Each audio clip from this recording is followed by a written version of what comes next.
Naging emotional nga si Janine Gutierrez nang mag-celebrate ng kanyang kaarawan nitong nagdaang October 2.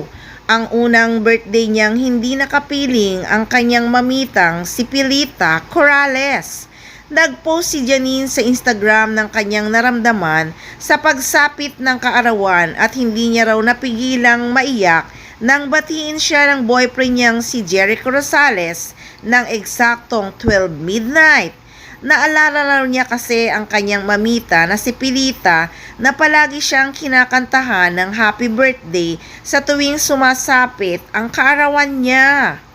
Aniya nga ng aktres, "We were having dinner the day before my birthday. And when Echo said happy birthday because it was already midnight in Manila, out of the blue, I could not stop crying. I could hear Mamita's voice in my head singing happy birthday, and it just hit me.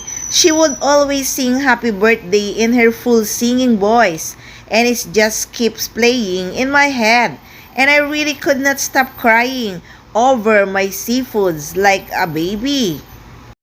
I don't know what happened, but I guess that's grief." Lahad ni Janine na nag-celebrate ng birthday sa South Africa kasama nga ang boyfriend niyang si Jericho Rosales. Pagpapatuloy pa nga ng kapamilya actress, "I was worried about leaving on a trip because our yaya, our second mom, who raised us alongside our parents since before I was born, is also seeking treatment now. But my siblings said I should go and it would be okay." Habang nag-iimpake raw siya ay nakita niya ang lumang liham ng kanyang mamita. Aniya, ito raw siguro yung sign from her mamita na pinapayagan siyang umalis at mag-enjoy.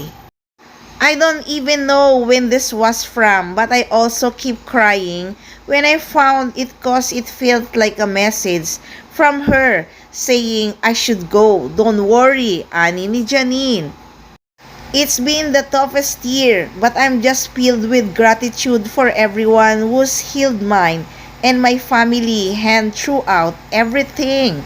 I'm so grateful for another year and for all the blessing. I'm so grateful for my family and Echo and my friends and my work families and all of you who've been there. And I'm so grateful for this trip. It turned out amazing. So here's dump from my actual birthday. Hindi na ako umiyak."